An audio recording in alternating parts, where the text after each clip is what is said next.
día a todas y a todos. Bueno, mi nombre, como dijeron, es Pablo Da Rocha. Soy integrante del Instituto Cuesta Duarte, del PIT-CNT. Para quienes no estén familiarizados con el instituto, es un órgano de asistencia técnica del PIT-CNT, un órgano de asesoramiento, de formación y también de investigación que tiene nuestra central sindical. Primero, agradecer la invitación, ¿sí? Me siento muy complacido y además me encanta poder estar en estas instancias de participación y de diálogo entre todas y todos.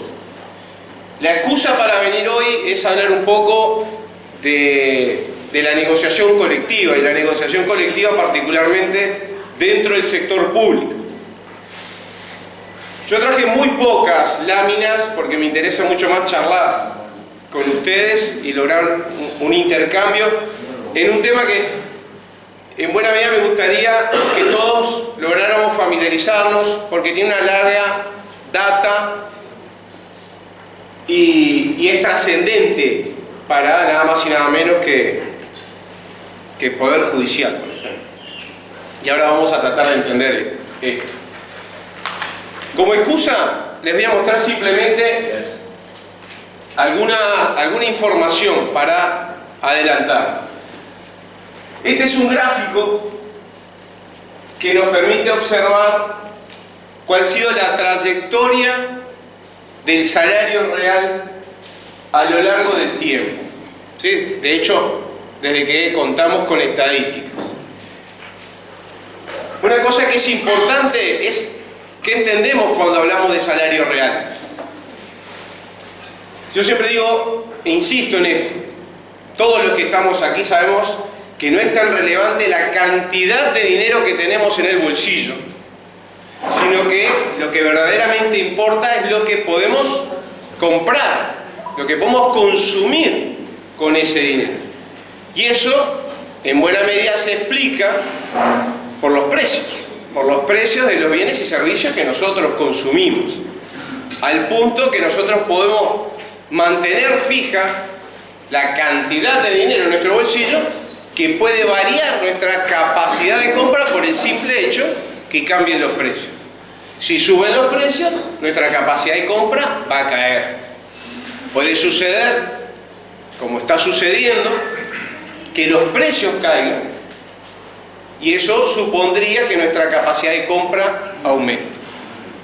A esto de la capacidad de compra le llamamos salario real. Es decir, es una forma de explicar qué sucede en términos reales, en términos de capacidad de compra, con nuestra cantidad de dinero, la que llevamos, la que tenemos en el bolsillo.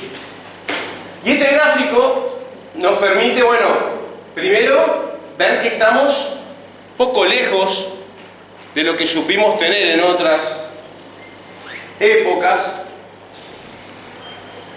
quizá añoradas por algunos, quizá contextualizadas, que habrá que ver en qué instancia el modelo se llevaron adelante. Pero sí me interesaba en esta oportunidad marcarles alguna cuestión que sí me parece significativa y que es lo que nos invita hoy a esta charla. Podríamos identificar, yo diría, dos instancias claramente de un repunte significativo del poder de compra, del salario real. Alguna más tibia, ¿sí? Se corrió un poco la línea, debería estar por aquí, que es a la salida de la dictadura, al inicio de la democracia. Esas tres instancias que marco aquí son instancias de convocatorias a los consejos de salario. De hecho, se corrieron las líneas, pero aquí en el año 43 se sanciona la ley de consejos de salario, se empieza a aplicar en el 45, por eso se corrieron las líneas, pero la idea es que ahí se ve claramente cómo aumenta el poder de compra a raíz, ¿sí?, de la ley de los consejos de salario. Por supuesto que la dictadura en cualquier sentido fue desastrosa, fundamentalmente en lo que tiene que ver también con la capacidad de compra. Cuando se retorna a la democracia, una de las primeras medidas que se tomó fue la reinstalación de los consejos de salario. Pero como por obvias razones lo más significativo e importante para la gente era justamente lo institucional, ¿sí? Recuperar las libertades y, bueno, y todo lo que en esa instancia significó, la reinstalación de los consejos de salario desde el punto de vista concreto no fue significativo. Sí marcó un incremento, pero fue tibio, ¿sí? Tuvimos que esperar hasta el año 2005 para nuevamente tener consejos de salario. La curiosidad es que la ley de consejos de salario del año 43 habilita la negociación tripartita solamente para los privados. Pero tenía, además de este universo limitado, no todos los privados tenían negociación colectiva, también hay que decirlo, pero también tenía una debilidad que nos costó muchísimo en la década del 90. Habría consejos de salario solamente si el gobierno los convocaba.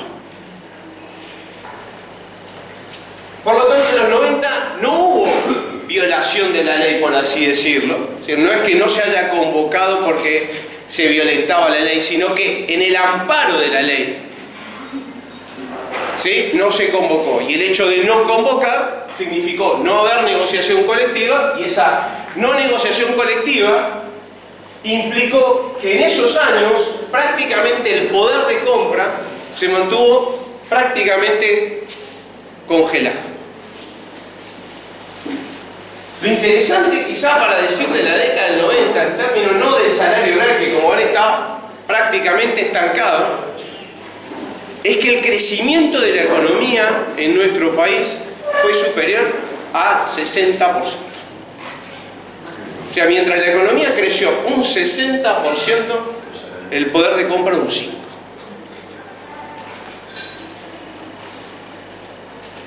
En el año 2005 triunfa la izquierda, o la coalición Frente Amplio, que claramente captó las demandas de los movimientos sociales, particularmente del movimiento sindical, que venía reclamando desde hace muchísimos años la reinstalación de los consejos de salario, y fue realmente a partir del año 2005 un periodo de muchísimas leyes laborales. Yo citaría simplemente las 2 o 3 que venimos a hablar hoy, que creo que son las más destacadas.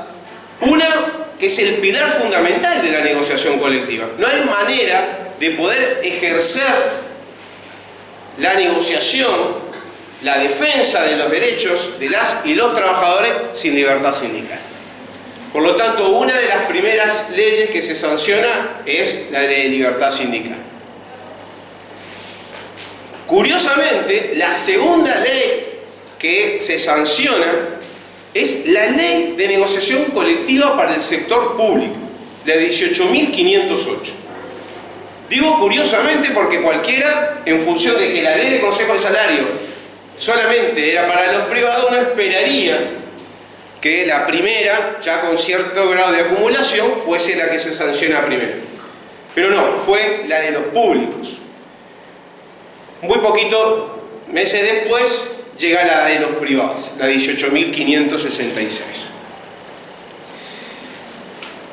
Vamos a centrarnos un poco en la 18.508, entre otras cosas, porque los que están aquí son todos públicos.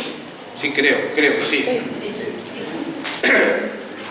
Esa ley, ¿sí?, tiene muchas particularidades, pero ambas, tanto la de los públicos y los privados, trataron de superar 2 debilidades, deficiencias que tiene la ley de consejo de salario, porque se mantiene vigente. Una tiene que ver con la convocatoria, ¿sí? Y ahora cualquiera de las partes puede convocar, ¿sí? Y eso no es un tema para nada menor. De hecho, es uno de los puntos más destacados de la ley. Es la posibilidad de la convocatoria tanto por la organización de trabajadores, la organización de empleadores o eventualmente por el gobierno. En el caso de los públicos no es tripartito, sino que es bipartito, y eso significa dificultades adicionales a la hora de la negociación, porque no aplica la ley de consejo de salario. Que no aplique la ley de consejo de salario implica que no existe ese escenario que a veces deben haber escuchado por televisión, o que se suele decir que es la famosa votación, que cuando no hay acuerdo entre partes se vota y ahí el gobierno votaría. En el caso de los públicos esa instancia no existe. O sea, o si las cosas salen por consenso, o básicamente lo va a decretar el gobierno. Bien, y el otro aspecto muy destacado de ambas leyes, que es la obligatoriedad a negociar en buena fe. ¿Qué significa esto? Primero, está claro que no obliga a acordar, y eso, créanme que fue muy discutido. Seguramente lo puedan entender sobre la base de que a veces nosotros queremos acordar, a veces son los otros los que quieren acordar, y esto tiene que ver, a veces no estamos en condiciones de acordar. Entonces, yo creo que eso es una medida, una buena medida. Ahora, lo que sin duda hay que lograr es que exista la instancia de negociación en forma obligatoria y con el agregado de buena fe. ¿Qué significa buena fe? Significa que deben proveer toda la información que se considere relevante para la negociación. O sea, no les pueden negar nada que sea claramente pertinente a la negociación. Y el otro aspecto es que quienes participan de la negociación deberían ser interlocutores válidos. Gente que pueda tomar decisiones. Cuestión de no seguir dilatando el espacio de negociación. Cuando se logran estas leyes, tanto la de libertad sindical como las leyes de negociación colectiva para el sector público, incluso la del sistema de negociación colectiva para el sector privado, que se complementa con la ley de consejo de salario, hubo una sensación, créanme, de que los problemas en materia salarial se habían terminado. Y esto generó enormes dificultades, ¿sí? Enormes dificultades. Porque las leyes de negociación colectiva son instrumentos. Indudablemente somos los principales defensores de estas herramientas, de los espacios, de los ámbitos, de las instancias con interlocutores y capacidad de decisión, pero está claro que no es suficiente. Y la historia esto nos lo ha demostrado. Voy a pasar la siguiente. Te voy a pasar. A ver. No, por favor. Esto fue lo que nos sucedió a partir de la sanción de las leyes de libertad sindical y de negociación colectiva. Y hay alguna cuestión quizá objetiva que derivó en cuestiones subjetivas que dio la sensación que efectivamente bastaba con tener negociación colectiva para que el salario real creciera. Y efectivamente esta gráfica es bastante elocuente de lo que sucedió desde el 2005, ¿sí?, hasta prácticamente el 2020. Crecimiento sostenido del salario.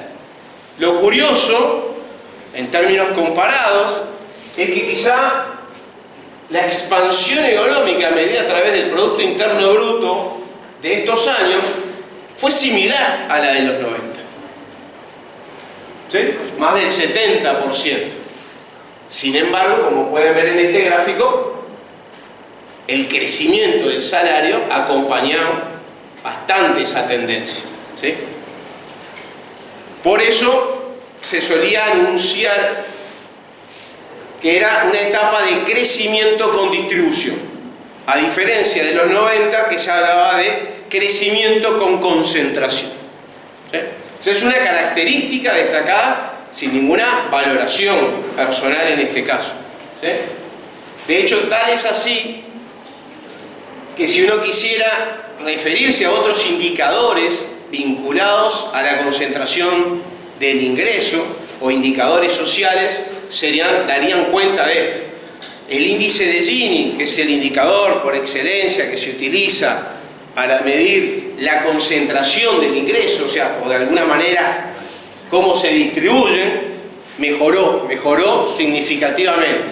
No solamente por la política salarial, que tiene que ver con la política de salario mínimo nacional, tiene que ver también con las reformas en términos tributarios, bueno, una serie de cuestiones, pero los indicadores resultan claros y contundentes en que fue un periodo distributivo, donde existió distribución, mejora en la distribución del ingreso. Por eso digo que esto podría dar la sensación de que, bueno, era lo necesario, leyes de negociación colectiva para que el salario real creciera. Pero las cosas cambian a partir del año 2020. Bueno, este es el salario real. A partir de que asumió este nuevo gobierno de coalición,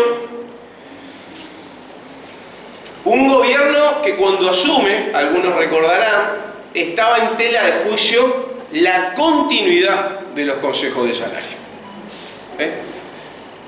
Algunos también dudábamos si había posibilidades de desmontar, ¿sí?, todo esto. Finalmente no se desmontó el diseño institucional. Se pretende ahora sí parcialmente hacerle algunos cambios, ustedes lo saben, vamos a hablar un minutito de eso. Pero esto lo que demuestra claramente es que no es suficiente, ¿sí?, contar con leyes de negociación colectiva, de libertad sindical, de un crecimiento muy importante del movimiento sindical a partir del año 2005, que se multiplica por 4 su cantidad de afiliados, ¿sí? Pero ven que aquí cae la capacidad de compra. Una cosa adicional, porque algunos podemos estar pensando aquí, bueno, pero a este gobierno le tocó la pandemia, ¿sí? Efectivamente, la pandemia pegó fuerte en materia salarial, ¿sí? Los públicos lo deben saber más que los privados, porque lo sufrieron más que los privados, ¿sí?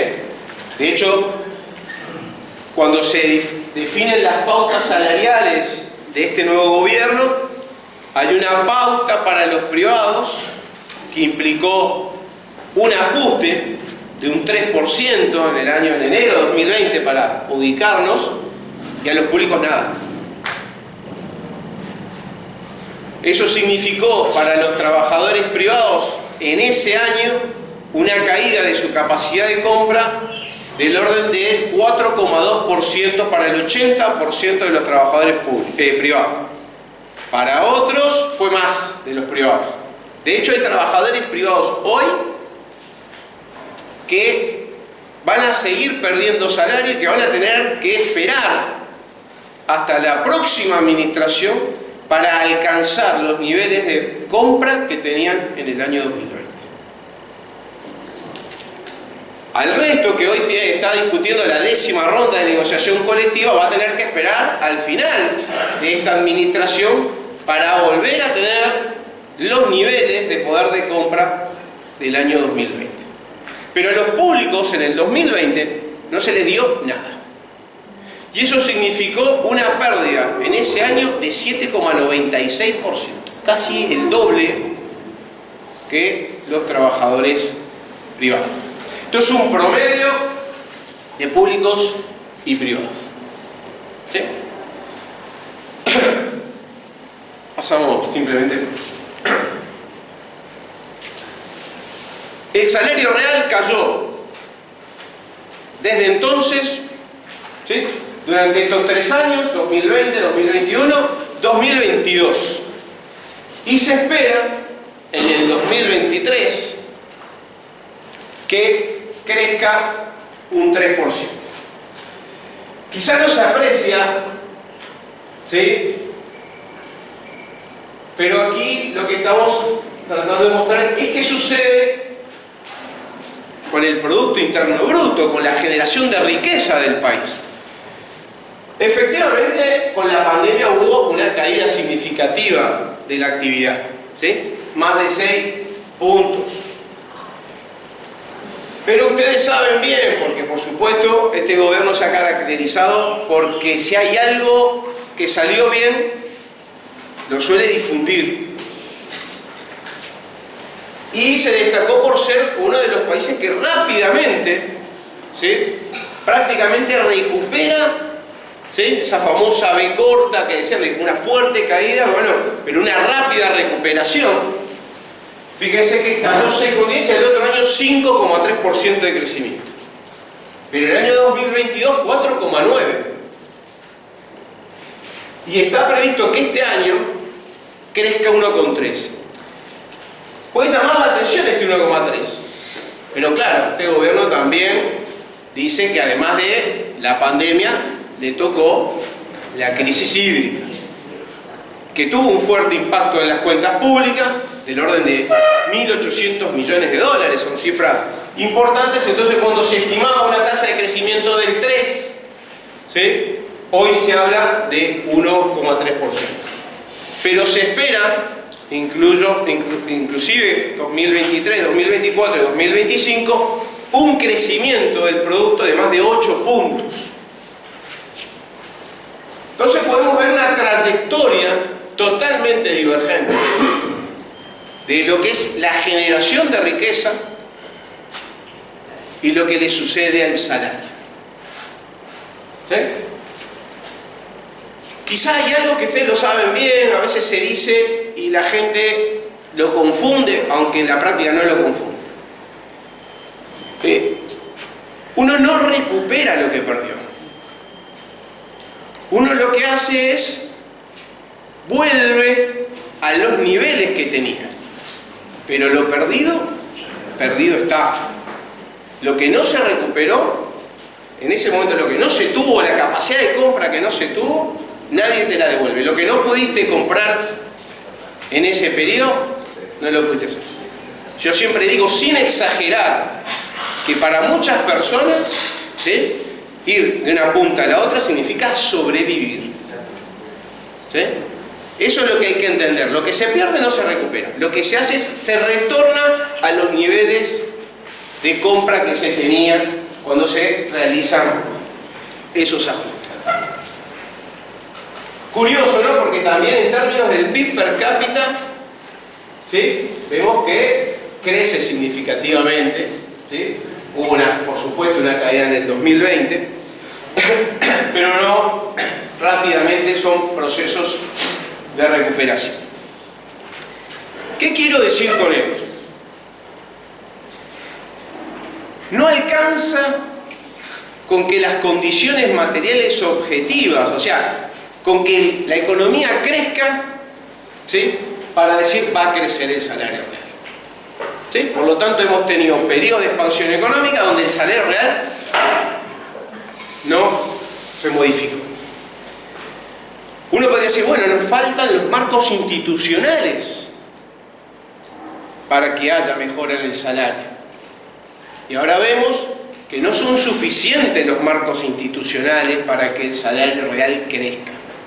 Porque hemos tenido periodos donde efectivamente esos marcos institucionales parecen mostrar que están correlacionados con el crecimiento del salario real, pero vemos que aún en marcos de crecimiento económico y de marcos institucionales, las mismas leyes de negociación colectiva, el salario real no solamente no crece, sino que cae.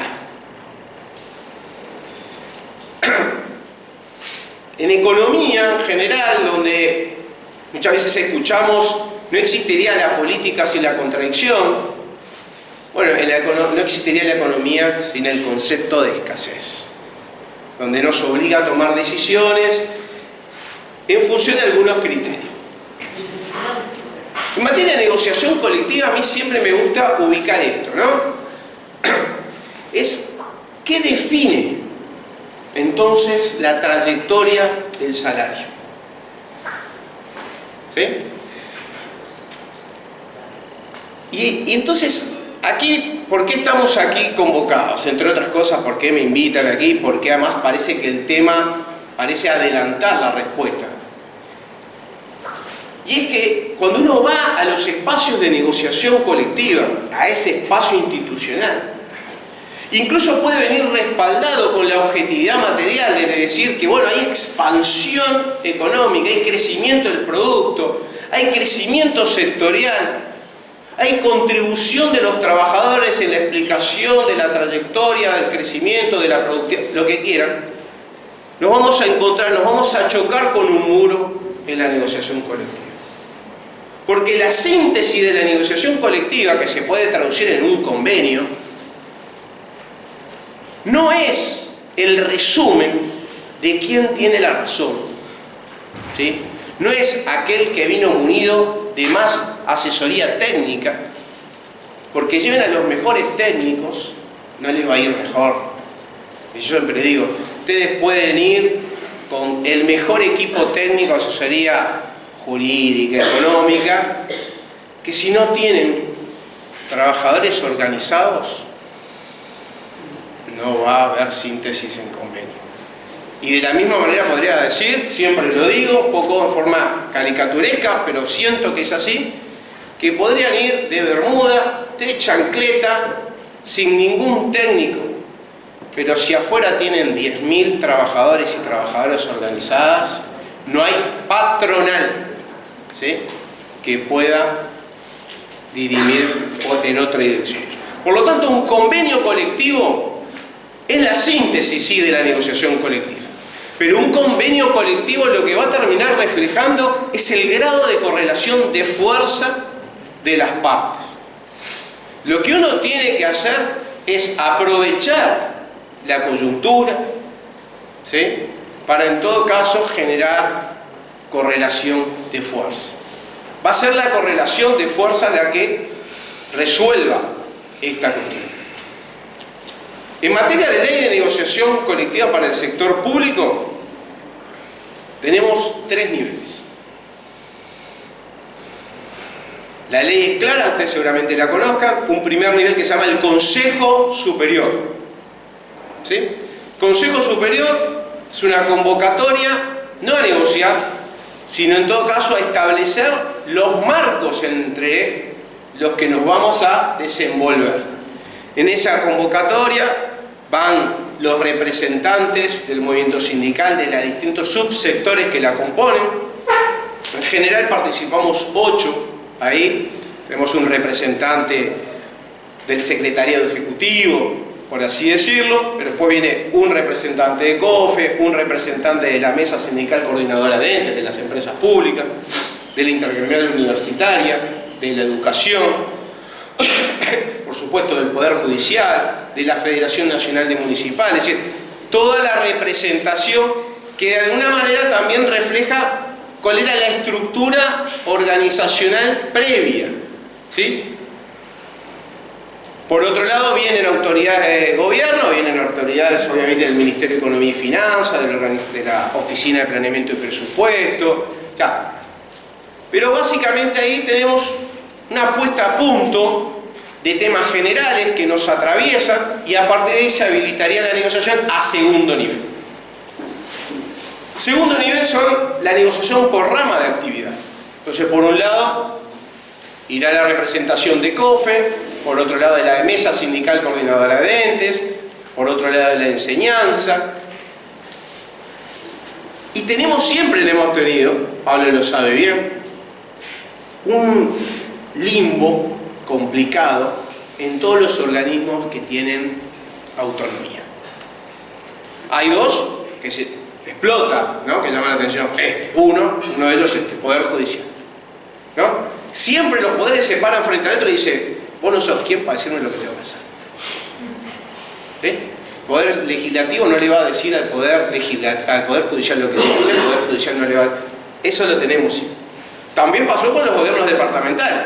Todos los gobiernos departamentales que gozan de esa autonomía dicen: a mí no va a venir ningún gobierno a decirme lo que yo tengo que hacer. Eso ha dado millones de interpretaciones, ¿sí? Lo cierto es que esto se dirimió sobre la base de que tanto los gobiernos departamentales como el Poder Judicial, si bien están estrictamente definidos como un subsector dentro del sector público, tienen una mesa de negociación colectiva establecida por ley. ¿Sí? Que además eran como excusas para no sentarse a negociar, porque en realidad la ley no te obliga a acordar. Lo único que te está exigiendo es que te sientes a negociar y que lo hagas de la mejor manera posible. En los gobiernos departamentales es donde tenemos realmente, que decirlo, las mayores dificultades. Porque no solamente aluden, muchas veces argumentan lo de las autonomías, sino que tienen como un acuerdo en que lo que no sale por Congreso de Intendentes no sale. Entonces eso ya empieza a tener una connotación mucho más teñida de la política electoral que de otra cuestión. Pero la que sí ha tenido una trayectoria exitosa a pesar de esa autonomía ha sido el Poder Judicial. La verdad, de hecho, con Pablo, que participamos, fue un momento muy...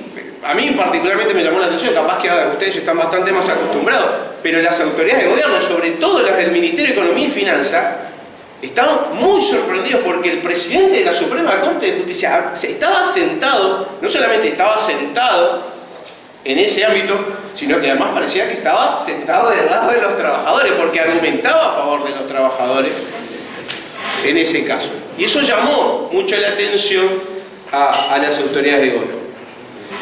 Después, por supuesto, está el tercer nivel de la negociación colectiva, porque dispuesto en el Consejo Superior el marco en el que vamos a negociar básicamente los lineamientos o si se va a impulsar alguna cuestión vinculada a los funcionarios públicos, se presenta ahí. Pero después, dada la heterogeneidad de cada subsector, se tiene que ajustar justamente a esa situación, entonces está la convocatoria a segundo nivel. Pero existe también el tercer nivel, ¿sí? Donde podríamos casi equipararlo a lo que podría ser una negociación bipartita que puede tener una patronal con sus trabajadores en una estructura mucho más chica, ¿sí? Por ejemplo, para que se entienda más, puede haber el Consejo Superior, establece los lineamientos salariales, habilita el segundo nivel. Supónganse que somos una empresa pública, son muchas empresas públicas, establecen una pauta para las empresas públicas, pero después que se resuelve ese eventual convenio de las empresas públicas, aún está habilitado el tercer nivel, que es la empresa pública tener una negociación interna. O sea, puede, por decir algo, Antel tener primero un primer convenio de la mesa sindical coordinadora de ente. Hay que decir que no tienen convenio colectivo las empresas públicas al día de hoy, son los únicos trabajadores y trabajadoras públicas que no tienen convenio colectivo. Pero si lo tuvieran, eso no impide que SUTEL, el sindicato de telecomunicaciones, y la dirección de Antel negocien y tengan otro convenio colectivo, ¿sí? Por supuesto, ustedes podrían preguntarse, pero ¿qué pasa si tienen dos convenios colectivos, el de la mesa y el de Antel? ¿Cuál se aplica? Bueno, esto ustedes lo saben bien, se aplica o debería aplicarse el más favorable, el más conveniente para los trabajadores. Eso está dentro de la doctrina laboral y es de larga data. Entonces, eso es básicamente cómo se desarrolla. ¿Cómo viene? Y termino aquí porque ya estoy medio pasado, no sé cómo estamos en los tiempos. ¿Qué sucedió? ¿Qué viene sucediendo? ¿Y qué va a suceder en materia de negociación colectiva de los públicos? Bueno, lo primero que suele suceder para los públicos cuando asume un nuevo gobierno es la presentación del proyecto de ley de presupuesto nacional, que es el principal instrumento de política económica del gobierno, porque ahí se expresan sus orientaciones, pero también de qué manera espera hacerlo. O sea, los planes de gobierno uno espera encontrarlos en ese proyecto de ley. El proyecto de ley de negociación de presupuesto nacional, hoy ley, no solamente abarca estos planes, sino que también ahí se pauta cómo va a ser la negociación colectiva, cómo va a ser los lineamientos. Quizá lo curioso, y esto también es bueno, en este caso para ustedes no tanto, pero es bueno que lo sepan, la ley de presupuesto nacional no abarca a todos los públicos, ¿sí? Abarca a la administración central y a los organismos del 220 de la Constitución, ¿sí? Por supuesto los abarca a ustedes, como abarca la enseñanza, como abarca a los distintos ministerios, pero no abarca a todos. De hecho, quedan fuera claramente las empresas públicas, quedan claramente los gobiernos departamentales. De hecho, ellos tienen sus propios presupuestos, sus propias dinámicas de discusión y de aprobación. Pero esta ley de presupuesto trajo noticias para todos los públicos. Uno, lineamientos salariales para todos los públicos, ¿sí? De hecho, los lineamientos salariales que ustedes conocen, que se han venido aplicando, estaban previstos en la ley de presupuesto. También hay cambios, y ustedes los conocen también porque además prendas duelen en este sentido, como la intención que tiene el gobierno del cambio en un régimen de certificaciones médicas, ¿sí? También cambio en una suerte de transformación del Estado, ¿sí? Impulsada de OPP a través de Conrado Ramos, la intención de llevar adelante. Es decir, que uno puede encontrar un montón de cuestiones ahí. Sobre esto solamente quiero decir algo que yo considero una debilidad táctica y estratégica que tiene el movimiento sindical y particularmente los públicos con esto. Y que, si bien yo no le puedo pautar la agenda a ningún sindicato, no me corresponde, pero sí tengo que dejarlo expreso porque esto tiene pues consecuencias en la práctica. El presupuesto nacional es un instrumento de política económica, por excelencia. Están los planes de gobierno.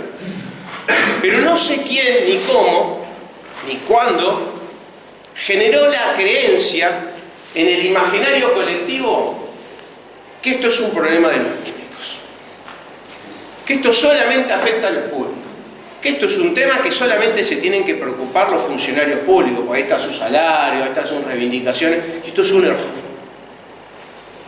El presupuesto nacional habla de educación, habla de salud, habla de vivienda, y no es para los funcionarios públicos ni para los hijos de los funcionarios públicos, es para todos y todas.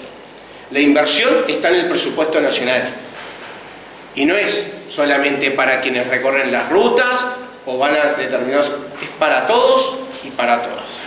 Es decir, la defensa, ¿sí?, de los contenidos en presupuesto, de los planes, nos tendría que preocupar tanto a trabajadores públicos, porque están los salariales, por supuesto que sí, y cambios en la carrera funcional, pero también a los privados.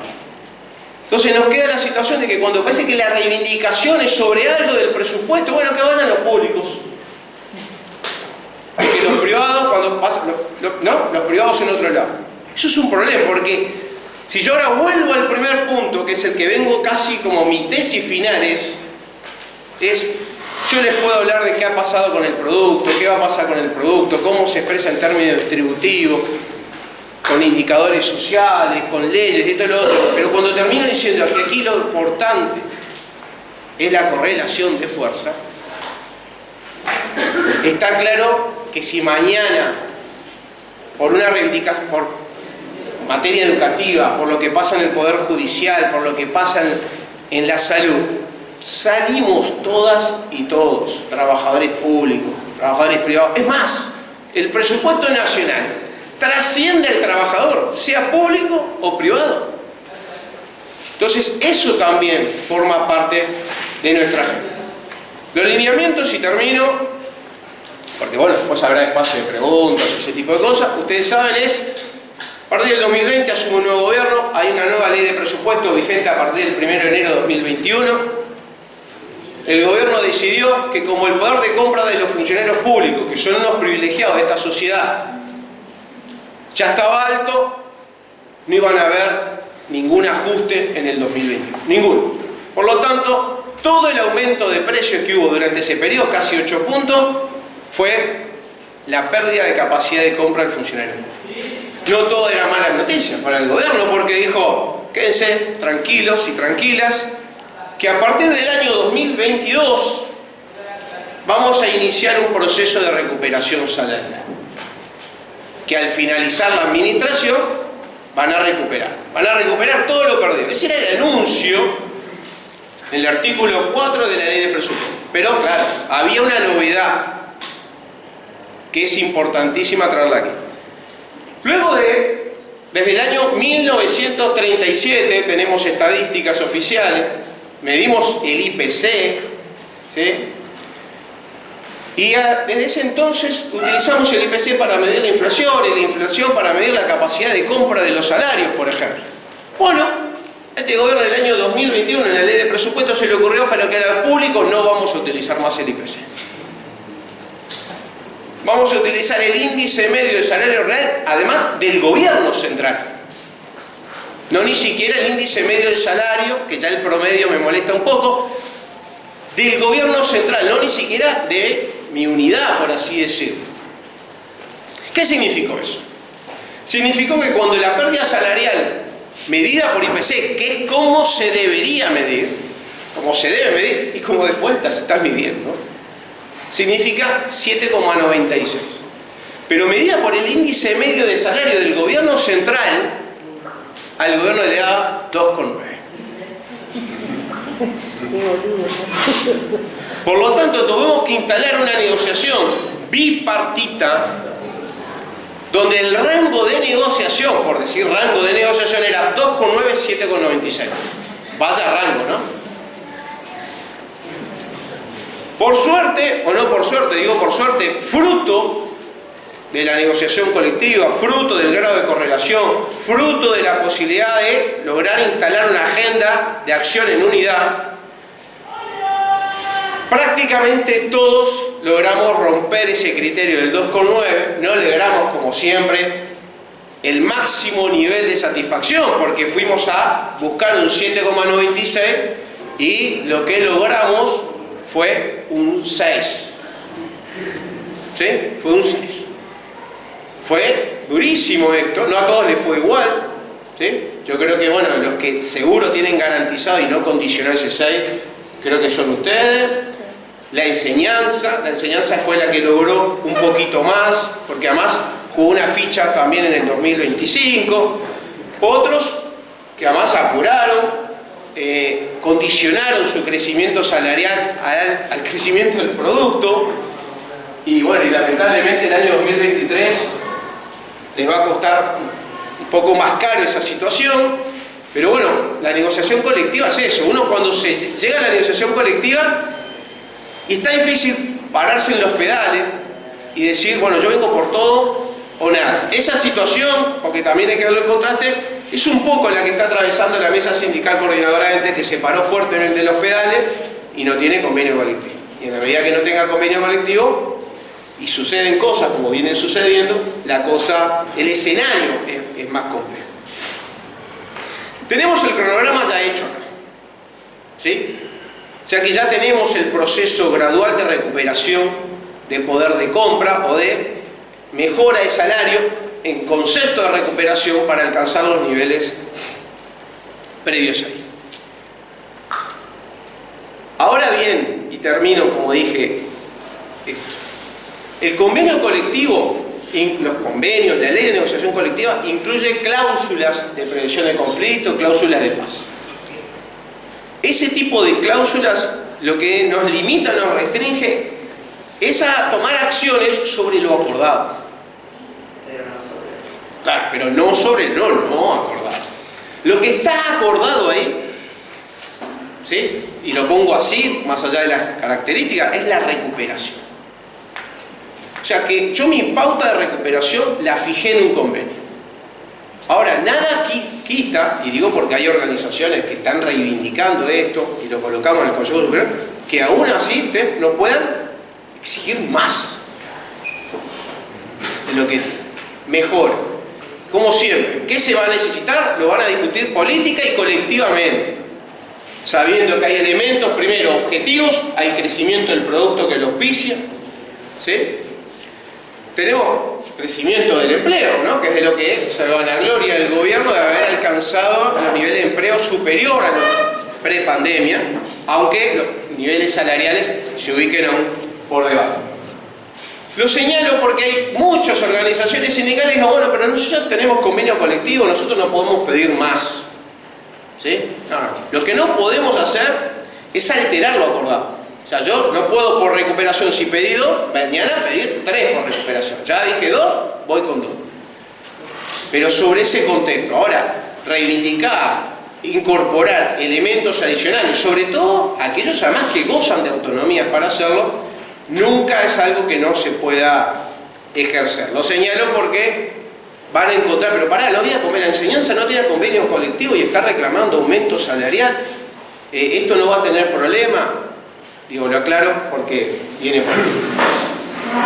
Yo dije que terminaba por aquí, así que termino acá agradeciendo, espero haber sido claro.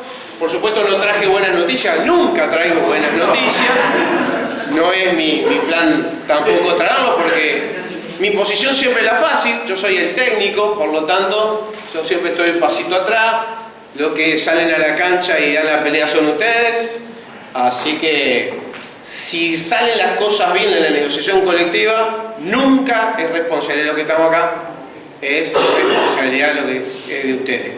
Porque es la correlación de fuerza lo que explica esa síntesis. Y por eso creo que tenemos que defender, tengo que hacer esta propaganda, porque yo soy del Instituto Costa Verde del PCNT, la herramienta de la unidad sindical. ¿Sí? Para el movimiento sindical, el elemento de la unidad es un elemento estratégico, sin duda, lo acabamos de mostrar aquí, pero también táctico. ¿Sí? El tener un único interlocutor le da enormes ventajas y eso hay que defenderlo. Cuesta mucho, ustedes lo saben mejor que nadie, defender la unidad, pero lo vale. ¿Sí? Y eso facilita. Y por eso lo digo, y además lo hace nada más el PCNT, por más que nos llenamos la boca diciendo que, y decimos la central sindical, y el PCNT no es una central sindical, ¿sí? Es una convención nacional de trabajadores. Y por eso creo que la pone, esto es una valoración personal, un nivel superior, porque sin ser central sindical, actúa y se comporta como tal. Y eso es lo que tenemos que defender. Y eso es lo que nos va a permitir seguir acumulando y acumulando, como lo hemos hecho a lo largo de estos años, y ojalá así siga los próximos años. Así que muchísimas gracias.